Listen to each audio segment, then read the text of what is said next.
Bismillahirrahmanirrahim. Assalamualaikum kepada setiap yang datang kepada press conference hari ini. Nama saya ialah Datuk Wan Azmi Wan Majid. Saya mewakili Encik Muhammad Azlan bin Abdullah yang juga dikenali sebagai Encik Azlan Al-Amin.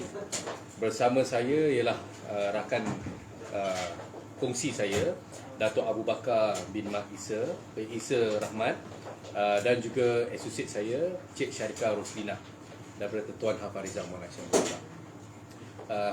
Saya ucapkan terima kasih kepada semua yang hadir pada hari ini, dan press conference hari ini adalah untuk tujuan memaklumkan berkenaan tindakan undang-undang saman fitnah yang saya telah diarahkan untuk ambil untuk membersihkan nama baik Encik Azlan Al-Amin, dan juga menuntut ganti rugi sebanyak 10 juta daripada pihak defendant yang dinamakan di dalam saman tersebut untuk beberapa siaran di laman media sosial iaitu Facebook bertarikh 20 Mac 2021, 23 April, 27 Mei, 3 Jun dan 7 September 2021 berkenaan dengan anak guam saya Encik Azlan Al-Amin.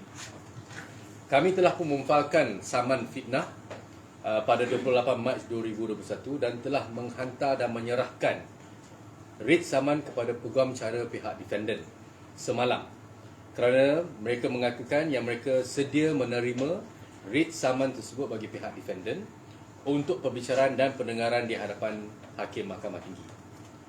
Okey. Tujuan press conference ini ialah untuk memaklumkan yang kes berkenaan dengan Facebook posting yang telah dibuat oleh pihak defendant telah pun diambil tindakan, dan kami sekarang ni menunggu untuk pihak defendant untuk memasukkan kehadiran, dan selepas itu disusuli dengan mahkamah memanggil kita untuk memberi arahan-arahan lanjut. Ya. So setakat itu saja. Kalau Encik Amin ada apa-apa nak maklum? Okey, ya. Terima kasih Datuk Wan Azmi dan Datuk Abu serta Puan Syarika. Saya berpandangan memang wajar untuk saya mengambil tindakan ini dengan melantik peguam untuk memfailkan tindakan saman ini, kerana saya kira tuduhan-tuduhan fitnah yang dilemparkan oleh defendant terhadap saya sangat tidak berasas dan begitu menjatuhkan reputasi saya selaku ahli perniagaan. Okey. Jadi selebihnya saya menyerahkan kepada pihak Mahkamah Tinggi untuk menentukan perbicaraan ini. Okey. Terima kasih Encik Azlan. Okey, sekarang saya buka kepada reporter untuk beri soalan. Anything want to ask? Berapa orang kena? Seorang saja. Seorang. Boleh nyatakan apakah antara bentuk Kenyataan. posting tu fitnah yang bagaimana? Okey. Ada part-part yang fitnah tu kami tak boleh maklumkan kerana saya risau akan subjudis. Benda ini belum lagi dibicarakan dan saya memberi keterangan. Tapi ini terus merujuk kepada karakter dan peribadi anak guam saya sebagai seorang yang tidak jujur. Okay. So anak guam saya ni adalah seorang ahli perniagaan yang tersohor dan juga dikenali. Bila dibuat posting-posting sedemikian berkenaan peribadi dan ketidakjujuran beliau, bisnes, perniagaan beliau semua terjejas. Dan sebab tu kita ambil tindakan terus. Berkenaan dengan exact posting, saya tak boleh maklumkan. I feel that kalau boleh setiap orang buat carian untuk tengok what is exact posting, kerana semua posting-posting ni kita belum dapat balasan sama ada betul dia buat ke dia tak buat. Mungkin dia nafikan. Kalau dia nafi, kita kata dia buat, dia jadi payah. Tapi kalau dia tak nafikan, then I can actually inform these are the statements yang dia buat. So mungkin another time I can answer your question exactly apa statement yang dia buat. Melalui medium apa posting tu? Di mana? Melalui medium apa? Facebook, IG? Di Facebook. Tadi saya maklumkan 20 Mac, 23 April, 27 Mei, 3 Jun, 7 September adalah posting-posting di Facebook yang telah dibuat oleh pihak defendant. Dah banyak kali atau ni baru? Banyak kali. Banyak kali. Adakah si pelaku tu dikenali oleh Encik Azlan? Ya, dikenali tapi tidak terlalu rapat. Cuma apabila dia buat posting-posting berkenaan dan mereka sebar luaskan, mereka masuk dalam grup-grup yang besar-besar, Jadi reputasi saya sangat terjejas, sangat terjejas. Itu sebab saya rasa tindakan tersebut adalah tidak wajar dan saya menyerahkan kepada barisan peguam saya untuk tindakan perundangan. Saya ada bertemu sendiri atau menghubungi sendiri si pelaku bertanyakan mengapa beliau berkelakuan seperti itu. Saya tidak bertemu kerana saya cuba untuk menghubungi pihak mereka tetapi tidak diberi kerjasama yang sewajarnya. Sebelum tindakan ini diambil. Sebelum tindakan ini diambil, saya pernah juga bagi ruang supaya perkara ini diselesaikan secara elok, tetapi memandangkan kalau kita tengok yang sebagaimana yang Datuk Wan bagi tahu tadi, kita tengok kenyataan ini boleh dikatakan berterusan dan bukan sekali, berkali-kali. Jadi itu sangat mewajarkan untuk tindakan perundangan diambil. Pada hemat Cik Azlan agaknya kenapa mereka ada unsur dendam ke apa? Saya tak dapat mengenal pasti apa motif sebenar mereka Defendant berasal daripada Terengganu. daripada Terengganu. Sebab kalau mereka mempunyai apa-apa hasrat yang jujur, saya fikir bukan begini caranya. Cara memalukan seseorang ini itu bukan cara yang rasional dan profesional terhadap sebarang isu jika ada sekalipun. Setakat ni Cik Azlan cakap telah menjejaskan reputasi, ada pengalaman apa-apa yang tidak baik selepas ini? Ya, ada. Boleh dikatakan ramai juga rakan-rakan bisnes saya yang mengambil pertimbangan untuk menghentikan beberapa urus niaga di antara saya dengan mereka yang pernah berlaku sebelumnya. Jadi saya kira itu telah menjejaskan perniagaan saya. Berapa banyak kerugian? Okey. Berkenaan dengan kerugian, Encik, kami menuntut 10 juta sebagai jumlah yang kami saman untuk saman fitnah. Sama ada mahkamah membenarkan tuntutan kami, sekali lagi benda ini kita perlu masuk dan bicarakan di mahkamah. Kerugian yang sebenar saya tak boleh maklumkan sekarang, selepas perbicaraan mula dan mungkin selepas dinyatakan apakah damages yang we are claiming for, dan saya boleh sekali lagi maklumkan secara khusus. Tapi sekarang ni saya tak boleh maklumkan secara khusus apa papasan yang kami minta. Pada pihak guaman, kes ni solid untuk Dia untuk setiap saman fitnah, dia kesnya ialah sama ada setiap orang yang membuat satu kenyataan, adakah kenyataan itu salah ataupun benar. Itu saja. Kalau kenyataan itu benar dan saman fitnah itu takkan diteruskan. Okay. Kalau kenyataan itu adalah tidak benar ataupun tidak boleh disokong, maka Encik Azlan akan dapat kes ni in his favour lah. In his favour. So the offender is traceable? So insyaAllah we are probably looking at maybe whether they're coming in as lawyers, and also we'll see the defence coming in.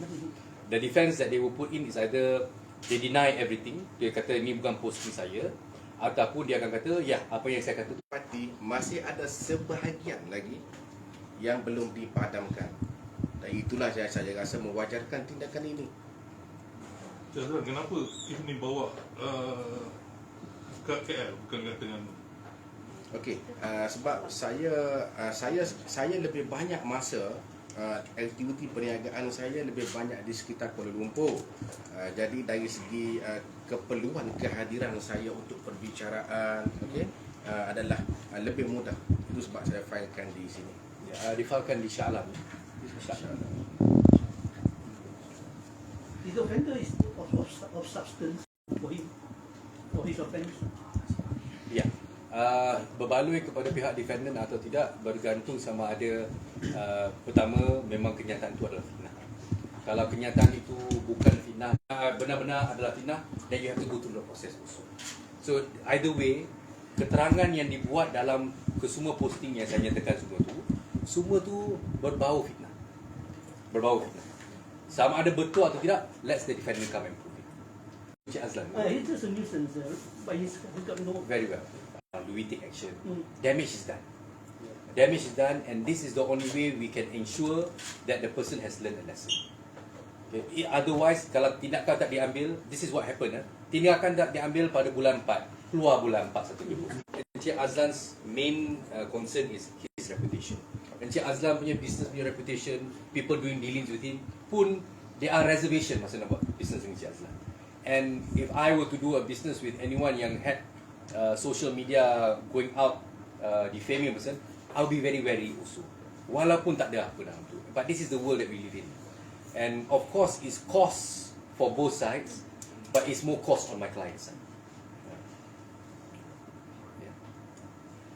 Daripada mula posting di bawah sehingga sekarang berapa kerugian yang disebut?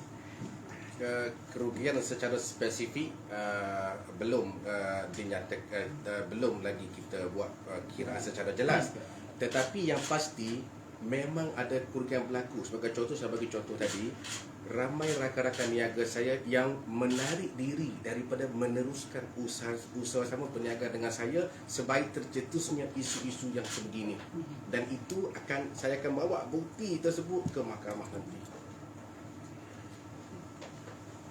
Tambah-tambah kalau the future contract, konsep di hadapan lah. Yeah. Yeah. Opportunity cost. Yeah, And satu opportunity cost in the future. Sekarang ni pun ada peniaga-peniaga yang berurusan dengan Encik Azlan pun dah tengah menarik diri. Ya, betul. So this is something very concerning lah. Very concerning. Ada pelabur yang dah melabur dan menarik balik pelaburan dari berjangka. So itu merupakan kerosakan reputasi yang sangat dahsyat lah terhadap anak buah kami. Cik Azlan, sekiranya selepas sidang media ni nanti si pelaku berjumpa untuk memohon maaf, adakah akan diteruskan juga prosedur ini atau bagaimana? Saya akan menyerahkan kepada peguam yang dilantik untuk apa-apa saja sebarang kemungkinan di masa hadapan. Namun pada hari ini saya tetap bertegas, tindakan perundangan adalah perlu dan sangat perlu demi memastikan tindakan yang berunsur dan berbau fitnah ini dihentikan. Mengikut pengalaman Datuk lah, sebab sekarang ni banyak posting-posting di Facebook tu yang berbau fitnah tu semua. Yeah. Sejauh mana kes-kes ni bila dibawa ke mahkamah, sejauh mana boleh menang bagi pihak yang difitnah tu lah? Melalui pengalaman saya, hampir semua kes yang mana kenyataan fitnah tu tak disokong, semua kalah. Semua kalah. Kadang-kala pembelaan yang diberi oleh pelaku ataupun pihak defendant, dua jenis pembelaan, tiga jenis pembelaan. Satu ialah bukan saya yang buat. Okey. Keduanya, apa yang saya buat tu memang betul. Ataupun ketiga, apa yang saya nyatakan tu adalah komen yang berpatutan. Ini adalah pembelaan-pembelaan yang selalunya digunakan. Dan sekiranya pembelaan ini yang jatuh kepada satu rumusan yang kenyataan itu tak benar. Kalau rumusannya kenyataan yang dibuat oleh pelaku ataupun defendant tak benar, dia akan kalah. Dan kebanyakan kes saya yang saya lalui, semua ataupun kebanyakan tak disokong. Bila tak disokong, dan terus penghakiman akan diberikan kepada pihak pelapor. Nak tanya, apa dalam posting tu yang dirujuk tu, posting public ke ataupun ada dalam komen-komen? Yang mana Public. yang lebih Public. besar tu? Okey. Mengikut pemerhatian saya dan bukti tersebut telah saya serahkan kepada barisan peguam yang dilantik, kebanyakannya adalah posting. Posting dalam profil individu tersebut. Namun banyak juga komen-komen seterusnya di ruangan komen oleh frame-frame mereka. Jadi ada yang kedua-duanya bagi saya berunsur fitnah. Kedua-duanya berunsur fitnah, sama ada posting ataupun komen di bawah posting tersebut. Bermakna dalam posting itu dia berunsurkan fitnah tanpa bukti kukuh lah. Itu yang kami nyatakan lah. Saja yang terbaik supaya tak subjudis kita bicarakan perkara itulah. Adalah tuntutan pihak plaintiff Encik Azlan yang setiap pernyataan itu adalah fitnah. Tak betul. Saja kita tunggu pihak defendant untuk kemukakan bukti beliau yang menyatakan kenyataan yang dibuat adalah benar, dan kita bicarakan di mahkamah.